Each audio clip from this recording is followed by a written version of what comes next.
नमस्कार, मैं रोहित। आप देख रहे क्राइम न्यूज़। तो आज हमारे साथ विक्रम विधानसभा और मनेर विधानसभा का युवा नेता जीवन कुमार जी हैं, जो पटना जो है पाटलिपुत्र की धरती पे इनका नाम जो है काफ़ी चर्चित है।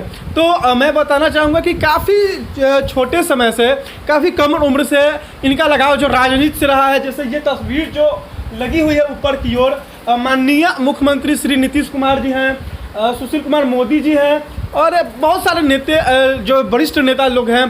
तो सबसे पहले तो सर, तो मेरे चैनल में आपका बहुत बहुत स्वागत है। जी धन्यवाद।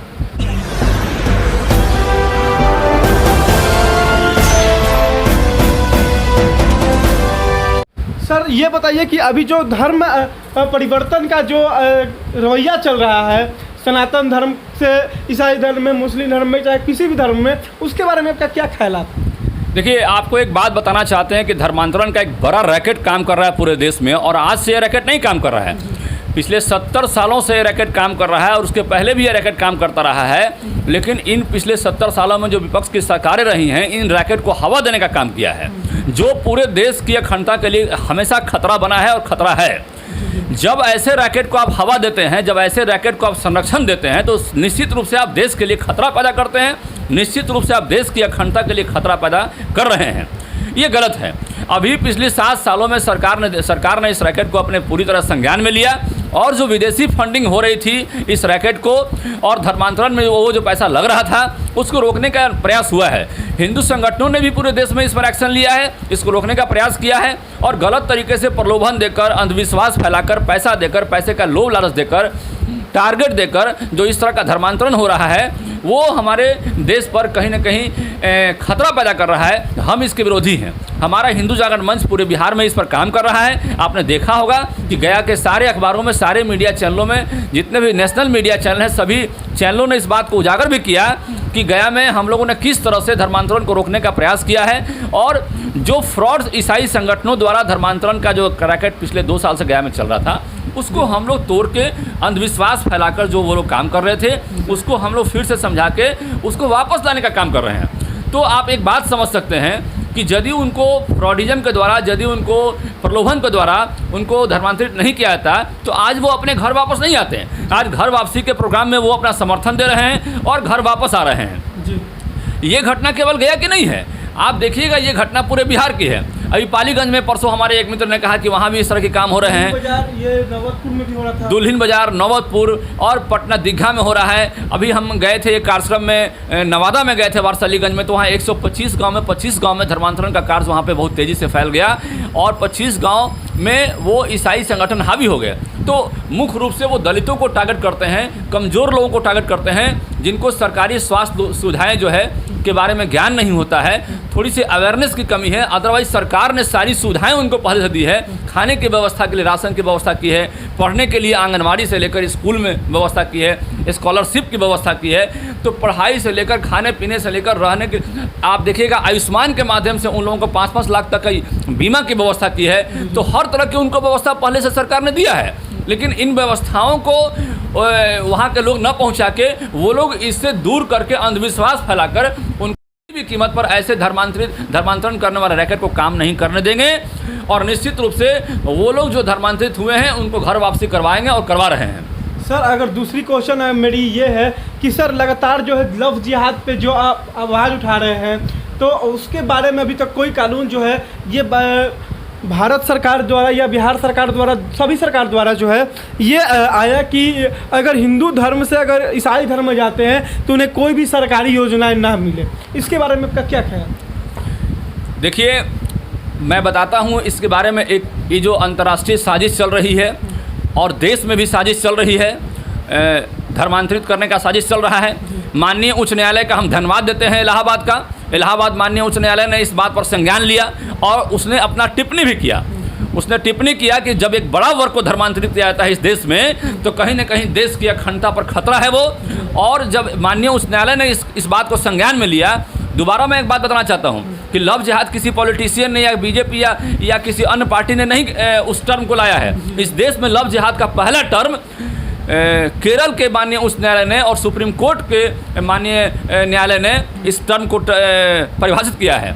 मामला वहाँ पर एक लड़का और लड़की की शादी का था, और उस शादी के आड़ में वहाँ पर गलत मानसिकता के लोग इस देश को तोड़ने के संगठन में शामिल हो गए थे और वो मामला उजागर हुआ।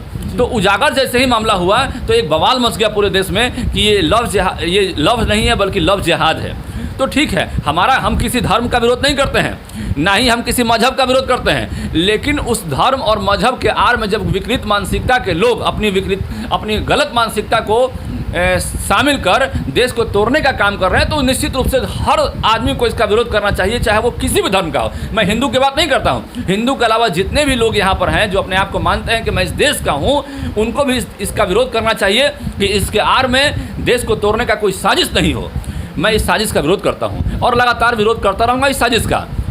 सर मेरी दूसरी क्वेश्चन है, 15 अगस्त का त्यौहार आ रहा है, तो इस त्यौहार पे भारत को आज़ादी कैसे, आज़ादी के बाद अभी तक आज़ादी भी लोग बोलते हैं कि भारत गुलाम है, ये मानसिकता क्या है सर? देखिए, मैं इस बात को बताना चाहता हूं आपको कि आज़ादी की बात हम निश्चित रूप से करते हैं और निश्चित रूप से हम आज़ाद हैं भी। तो पहली आज़ादी तो हमने सुभाष चंद्र बोस ने दी थी। मालूम होगा कि देश आज़ादी के पहले उन्होंने आज़ादी की घोषणा कर दी और विश्व के 11 कंट्री ने उस पर अपना मोहर भी लगाया, लेकिन कुछ लोग उनको फंसाकर राजनीतिक कुर्सी को पाने के लिए उनको गलत तरीके से उन पर मैं उस पर विशेष टिप्पणी नहीं करना चाहूँगा।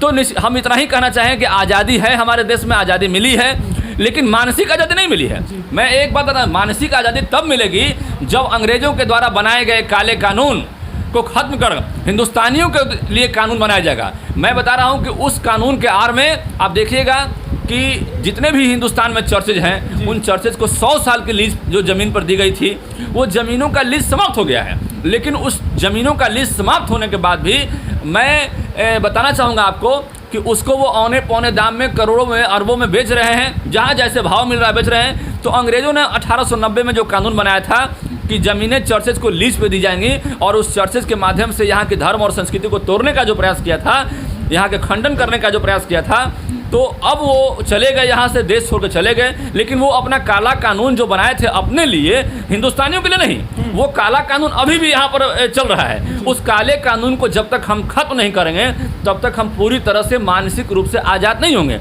हिंदुस्तान आज़ाद है, आप भौतिक रूप से आज़ाद हो चुके हैं, लेकिन मानसिक रूप से अभी भी आप आज़ाद नहीं हैं। अंग्रेज़ों के उस कानून के तहत अभी भी जड़े हुए हैं, बंधे हुए हैं। निश्चित रूप से आपको एक राज्यसभा, लोकसभा, विधानसभा, हर जगह एक आवाज़ उठाकर उस काले कानून को खत्म कर हिंदुस्तानियों के लिए कानून बनाना पड़ेगा जो हिंदुस्तान के हित में हो। ऐसे कई कानून हैं। आप देखे होंगे कि कल अश्विनी उपाध्याय की जो दिल्ली में गिरफ्तारी हुई है, उसने आवाज़ उठाया कि 1890 के कानून को ख़त्म किया जाए। तो ये गलत नहीं है। हम पूरी तरह अश्विनी उपाध्याय जी का समर्थन करते हैं।